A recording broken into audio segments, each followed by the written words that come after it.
গুরু সকাল থেকে তো কারো পাছায় কাঠি দেওয়া হলো না। হ্যাঁ তো তো আবার কি কাউকে কাঠি দাও, নাহলে ভালো লাগতেছে না। আচ্ছা ঠিক আছে, তাহলে দাঁড়া কাঠি দিচ্ছি, বয় তুই বয়। सब व्यवस्था আছে, सब व्यवस्था আছে। चलो भाई देखो अपने क्या करते हैं।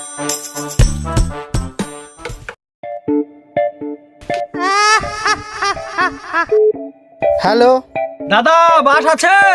হ্যাঁ বাস আছে তো। আচ্ছা ওই বাস তোমার পোঙায় ঢোকায় নাও। শাল আর অজাত লোকজন।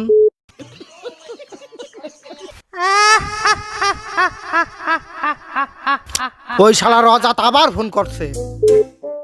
হ্যালো, দাদা বাস আছে? না বাস নাই। কেন গাড়ি ঢোকায় নেছেন? বোকা সুদা। শালার কুত্তগুলো আমার বাদ দাঁড়িয়ে আইসে আগে। শালা আবার ফোন করছে, এইবার ওর শিক্ষা